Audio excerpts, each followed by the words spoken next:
Very good morning to friend. आपका सबका मेरे यूट्यूब चैनल में स्वागत है। आज हम फिर से एक नया टॉपिक के साथ स्टार्ट करने वाले हैं और हमारा नया टॉपिक जो है वो फंगस के बाद फंजाई के हमने 3 टॉपिक क्लियर किए। सबसे पहला हमारा था fungal general feature, asexual reproduction और सेक्सुअल रिप्रोडक्शन। उसके बाद अब हम फिर एक नया टॉपिक लेकर के आए हैं जिसे हम कहते हैं लाइकेन। लाइकेन अपने आप में एक स्पेशल टॉपिक है। इससे बहुत सारे क्वेश्चंस पूछे गए हैं अलग अलग एग्जाम्स में। बहुत छोटा टॉपिक है लेकिन बहुत इंपॉर्टेंट है, इसका रेलेवेंट बहुत है। ये वो ऑर्गेनिज्म है जो ना फंगस है ना प्लांट है, दोनों के बीच की वैल्यू है। एक्चुअली एज ए इंडिविजुअल ये प्लांट नहीं है ये, या फिर कोई एक डिफरेंट टाइप का एक कॉम्बिनेशन है जिसे कि हम लाइकेन कहते हैं, राइट। तो लाइकेन के साथ स्टार्ट करने वाले हैं। मैं आपका होस्ट, आपका टीचर, आपका mentor Jayant Dwivedi. As usual जैसे मैंने आपसे वादा किया कि मैं आपके लिए फ्री ऑफ कॉस्ट बायोलॉजी के सबसे डिटेल में वीडियोस लेकर के आऊँगा जिससे कि आप नीट में 340+ मार्क्स दे सकें। इस स्पिरिट के साथ में आज की क्लास स्टार्ट करते हैं। So let's start class. Okay, देखिए तो लाइकेन के बारे में अगर कहा जाए तो लाइकेन वो होते हैं, लाइकेन 2 पार्टनर से मिलकर बनते हैं। लाइकेन डिफरेंट टाइप के होते हैं। ये 2 चीज़ों का कॉम्बिनेशन है, ये इंडिविजुअली कोई प्लांट नहीं है, राइट। तो ये 2 चीज़ों का जो कॉम्बिनेशन है वो कॉम्बिनेशन है कौन कौन सी चीज़ें। तो अब देखिए लाइकेन मिलकर के बना होता है 2 पार्टनर से। एक पार्टनर इसमें नॉर्मली ब्लू ग्रीन एल्गी या एल्गी होता है और दूसरा होता है फंगस। तो एल्गी और फंगस 2 पार्टनर मिलकर के लाइकेन का फॉर्मेशन करते हैं। इनके कॉम्बिनेशन को हम लोग लाइकेन कहते हैं।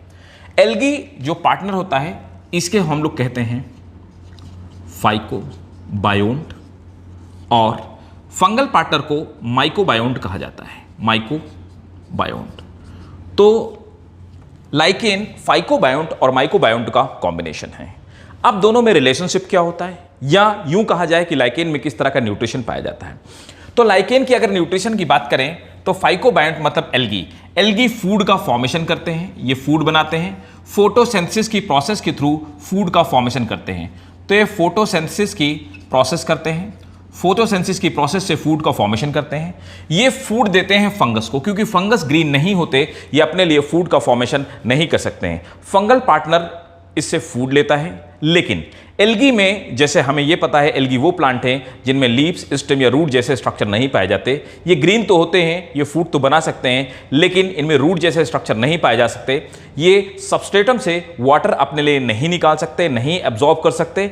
इसलिए फंगल पार्टनर क्या कहता है कि इनको बदले में 2 चीज़ें प्रोवाइड कराता है। फंगस मॉइस्चर से या सबस्ट्रेटम से वाटर निकालता है और इस वाटर के साथ में फंगस कुछ अपने बॉडी से एक्सटर्नली, जैसे मैंने लास्ट क्लास में पढ़ाया था कि अपनी बॉडी से एंजाइम सीक्रेट करते हैं जिससे रॉक को मेल्ट करते हैं या उसे डिसॉल्व करते हैं। डिसॉल्व करके वाटर के साथ में कुछ मिनरल प्रोवाइड कराते हैं। तो ये दोनों ही एक दूसरे का साथ देते हैं। तो mycobiont partner water plus mineral provide कराता है और फाइकोबायोन्ट जो पार्टनर है जिसे हम एल्गी कहते हैं वो फूड प्रोवाइड कराता है।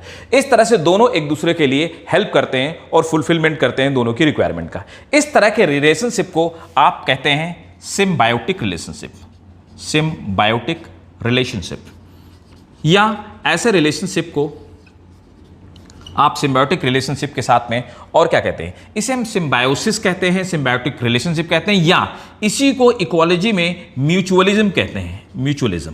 तो आप सिम्बायोटिक रिलेशनशिप कहें या म्यूचुअलिज्म, तो ये दोनों इस तरह से एक दूसरे का साथ देते हैं और एक प्लांट जैसी या एक प्लांट लाइक बॉडी का फॉर्मेशन करते हैं जिसको कि हम लाइकेन कहते हैं। लेकिन यहां पर कुछ चीजें कंट्रोवर्शियल है। कुछ साइंटिस्ट का मानना है कि नहीं भाई ये म्यूचुअल रिलेशनशिप नहीं है। अब उनका मानना है कि अगर ये म्यूचुअल रिलेशनशिप नहीं है तो आखिर ये है क्या चीज, हम इसके लिए टर्म क्या यूज करेंगे और आखिर ये क्यों म्यूचुअल रिलेशनशिप नहीं है। आपने अभी तक यही पढ़ा होगा कि एक तरह की म्यूचुअल रिलेशनशिप है, ये सिम्बायोटिक ऑर्गेनिज्म है या इन्हें हम सिम्बायोन्ट कहते हैं। तो आइए इस बारे में डिस्कशन करते हैं कि आखिर अगर ये म्यूचुअल रिलेशनशिप के अलावा और भी क्या इसमें स्पेशलिटी है। देखिए, तो अगर हम और स्पेशलिटी की बात करें, कुछ साइंटिस्टों का मानना है कि जो फंगस वाला पार्टनर है, फंगस पार्टनर इसके साथ में अपने हॉस्टेरिया को पेनिट्रेट कर देता है। हॉस्टेरिया को पेनिट्रेट करने के बाद उससे न्यूट्रिशन ले लेता है, उसमें सीक्रीशन के लिए एल्गी को ये इंड्यूस करता है जिससे एल्गी कुछ मटेरियल सीक्रेट करे और साथ में ये जो फंगल पार्टनर है इसके ऊपर क्यूटिन की एक लेयर का फॉर्मेशन नहीं होने देता। तो अगर ये लेयर का फॉर्मेशन नहीं होने देता तो इन्हें हम कहेंगे क्या। अब आइए इसके बारे में बात करते हैं। कुछ लोगों का कहना है इस रिलेशनशिप को हम बेटर अगर डिफाइन करें तो इसे हम कहेंगे कंट्रोल पैरासिटिज्म। कंट्रोल पैरासिटिज्म क्यों कहेंगे? इनका यह मानना है कि ये जो एल्गी की सेल्स हैं, फोटोसिंथेटिक सेल हैं, ये फूड का फॉर्मेशन करती हैं, लेकिन ये फूड अपनी मर्जी से नहीं देती। फंगस क्या करता है कि सिर्फ इतना ही हॉस्टेरिया इसके अंदर पेनिट्रेट करता है कि एल्गी को किसी भी तरह का नुकसान ना हो, तो फंगल पार्टनर इसके ऊपर एक हॉस्टोरिया ऐसे पेनिट्रेट कर देता है। हॉस्टोरिया से कुछ सब्सटेंस निकलते हैं, ये दो काम करते हैं। फंगस को ये एल्गी को इंड्यूस करते हैं कि मटेरियल का सीक्रेशन करे, जिससे कि फंगस का काम चल सके, फंगस उसको एब्जॉर्ब करके अपने लिए न्यूट्रिशन ले सके। इसलिए माना जाता है कि इसे हम कंट्रोल पैरासिटिज्म एक टर्म यूज करते हैं, और इस तरह के रिलेशनशिप को होलोटिज्म भी बोलते हैं। तो नॉर्मली इसे हम सिम्बायोटिक रिलेशनशिप या सिम्बायोटिक बोलते हैं, लेकिन कुछ साइंटिस्टों के अकॉर्डिंग ये कंट्रोल पैरासिटम है या होलोटिज्म है। आइए इसके बारे में और बात करते हैं। अब अगर मैं बात करूं कि कितने टाइप के पाए जाते हैं, तो देखिए शेप के बेसिस पे और इनके स्ट्रक्चरल फॉर्म के बेसिस पे हम इनको तीन कैटेगरी में डिवाइड करते हैं। क्रस्टोज लाइक्यून, जो क्रस्टोज लाइक स्ट्रक्चर का फॉर्मेशन करते हैं, रॉक में चिपके हुए होते हैं, और दूसरे होते हैं फोलियोज, जिनमें कुछ लीव जैसे स्ट्रक्चर का फॉर्मेशन दिखाई देता है। तीसरे फ्रूटिकोज होते हैं, जैसे जिसका एग्जांपल है यूसनिया, इसमें फ्लावर जैसे कुछ स्ट्रक्चर्स पाए जाते हैं, ये कुछ रॉक फ्लावर भी कहलाते हैं। इन्हें हम रॉक फ्लावर के नाम से भी कई सारी जगह जानते हैं, जैसे कि कर्नाटका के कई सारे स्टेट में ये रॉक्स की जो रिजेस होती हैं, जो क्रीचेस होती हैं, उनके बीच से निकल करके आते हैं और इस तरह से सस्पेंडेड होते हैं। तो क्रस्टोज का एग्जांपल है ग्रेफिस, फोलिकोस का एग्जांपल है परमेलिया, और फ्रूटिकोस का एग्जांपल है यूसनिया। तो इनको हम शेप और इनके स्ट्रक्चर के बेसिस पे तीन कैटेगरी में इनको हम डिवाइड करते हैं, राइट। अब आते हैं इनके रिप्रोडक्शन के बारे में। अगर हम रिप्रोडक्शन की इनकी बात करें तो रिप्रोडक्शन किस टाइप का पाया जाता है? इनमें मेनली एसेक्सुअल रिप्रोडक्शन ही होता है। अब रिप्रोडक्शन में सबसे पहला टाइप फ्रैगमेंटेशन। फ्रैगमेंटेशन में क्या होता है कि लाइकेन की बॉडी ब्रेक हो जाती है, ब्रेक होकर के छोटे छोटे टुकड़े में ये डिवाइड हो जाती है, और ये टुकड़े फिर से नए लाइकेन का फॉर्मेशन करते हैं। लाइकेन की अगर बात की जाए, ये बहुत लंबे समय तक रहते हैं, ये पेरेनियल हैं, इनकी बहुत सारी स्पीसीज पाई जाती हैं। अब तक लाइकेन की अप्रॉक्सीमेटली जो स्पीसीज रिपोर्टेड हुई हैं 15,000 स्पीसीज और 400 genera, 400 genera and 15,000 species has been reported till date, राइट। अगर लाइकेन की रिप्रोडक्शन की बात की जाए तो एक तो ये वेजिटेटिव रिप्रोडक्शन हो गया, जिसमें लाइकेन फ्रेगमेंट होकर के कई सारे पार्ट में डिवाइड हो जाता है। दूसरी अगर हम बात करें तो इनमें एसेक्सुअल रिप्रोडक्शन के लिए आइसीडिया का फॉर्मेशन होता है। आइसीडिया क्या होता है? आइसीडिया किसी भी लाइकेन के ऊपर इस तरह का एक बल्जेज आउट होता है। बल्ज आउट होने के बाद ये फट जाते हैं। रप्चर होने के बाद इसके साथ में कुछ इस तरह के फंगल पार्टनर और फंगस के साथ में कुछ माइसीलिया अटैच्ड होते हैं, जो कि एल्गी के पार्ट में होते हैं। तो एल्गी और फंगस के पार्ट ये निकल करके बाहर आ जाते हैं, ये पार्ट जाकर के जर्मिनेट हो जाते हैं। इस तरह के स्ट्रक्चर को हम एसिडिया के नाम से जानते हैं। दूसरी अगर बात की जाए तो रिप्रोडक्शन जो होता है वो फ्रैगमेंटेशन के थ्रू होता है, एसिडिया के थ्रू होता है, राइट। अब नेक्स्ट हम इस बारे में बात करते हैं कि इनका इकोनॉमिक इंपॉर्टेंस क्या है।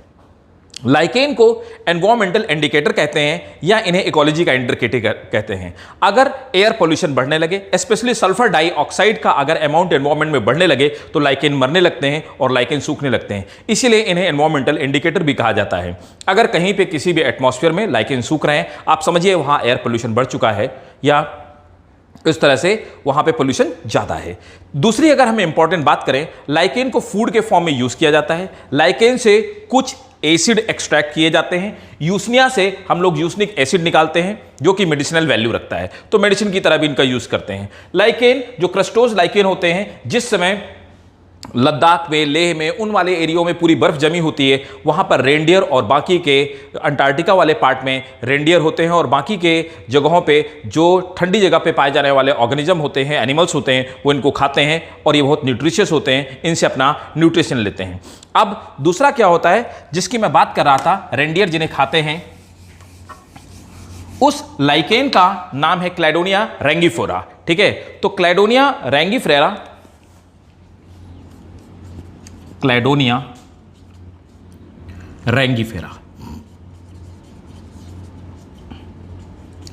क्लैडोनिया रैंगीफेरा को हम लोग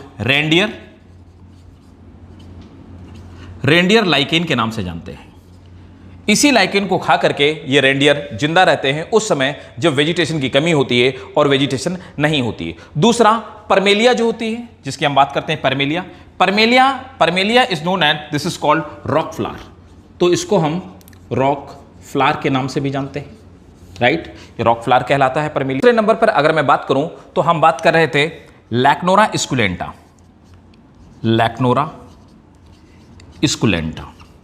लैक्नोरा स्कुलेंटा को इसे हम कहते हैं bread of haven. Bread of haven, इसे ब्रेड ऑफ हेवन कहने के पीछे ये है, जूस लोग इसे काफ़ी पवित्र मानते हैं, काफ़ी पायस मानते हैं, तो जूस के कल्चर में इसे ब्रेड ऑफ हेवन के नाम से जाना जाता है। ऐसा माना जाता है कि ऊपर वाले ने जो अर्थ में ब्रेड का फॉर्मेशन किया वो इसी के फॉर्म में किया होगा, या ऊपर वाले ने जो ब्रेड दी वो इस फॉर्म में दिखता है। तो ये पुरानी मान्यताएं हैं जिनके बेसिस पे हम ये नाम रखते हैं, तो इसे हम ब्रेड ऑफ हेवन के नाम से जानते हैं। तो this was all about the information of lichen. अगर आपको मेरी इंफॉर्मेशन इंफॉर्मेटिव लगी हो, अगर आपको ये वीडियो फ्रूटफुल लगा हो, अगर आपको लगता हो कि you enjoyed my class, so please guys share करो, लाइक करो, सब्सक्राइब करो और मेरे मिशन का पार्ट बनिए, ताकि एजुकेशन उन लोगों तक पहुंचाई जा सके, those who are deprived from quality education. So thank you ladies and gentleman. आप जयंत द्विवेदी के साथ में, जेडी सर के साथ में देख रहे थे JD classes. Thank you so much.